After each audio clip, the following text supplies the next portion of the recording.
শহরের এক কোণে আছে একটা পুরনো ধুলোজমা গ্রন্থাগার, যেখানে আজকাল কেউ খুব একটা যায় না। শুধু যায় কিছু অদ্ভুত মানুষেরা, যারা চায় নিজের ভবিষ্যৎ জানতে। রিমন একজন সাংবাদিক। রহস্যময় জায়গা খুঁজতে খুঁজতে সে একদিন পৌঁছে যায় সেই গ্রন্থাগারে। ভেতরে ঢুকতেই তার মনে হয় জায়গাটা যেন তাকিয়ে আছে তার দিকে।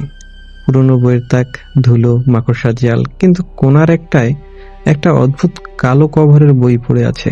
কোনো নাম নেই। গ্রন্থাগারিক ধীরে গলায় বলে, ওটা নেবেন না। রিমন অবাক হয়ে জিজ্ঞেস করে, কেন?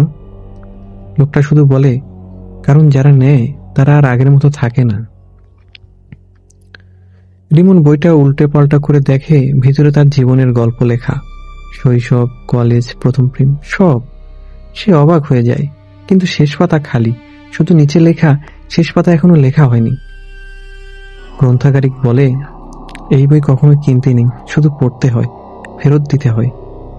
রিমন মাথা নেড়ে রাজি হয়, কিন্তু ভেতরে ভেতরে কৌতূহল বাড়তে থাকে।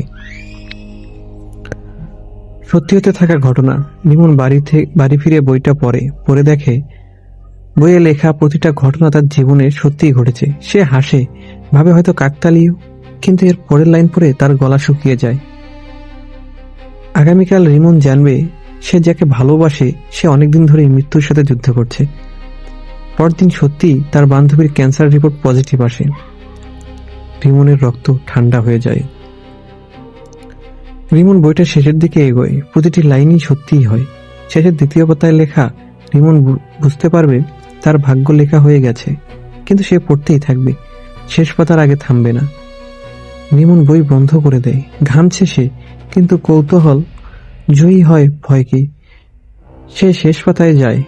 পাতাটা তখনও খালি। সে ভাবল হয়তো এটা মিথ্যে। ঠিক তখনই কালি নিজে নিজে উঠতে শুরু করে পাতায়। অক্ষর তৈরি হয় ধীরে ধীরে। এই গল্প এখানেই শেষ হবে। রিমনের মৃত্যু ঘটবে আজ রাত ৩টায়।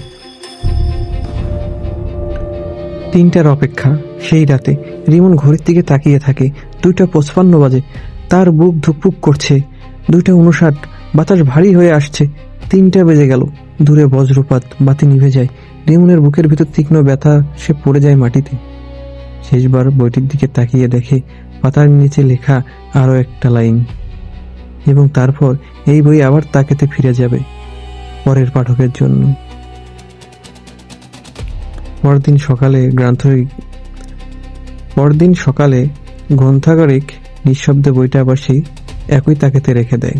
কারণ এটা শুধু বই নয়, এটা ভাগ্যের দলিল। আর শেষ পাতা লেখা হয় শেষ নিঃশ্বাসের দিনে।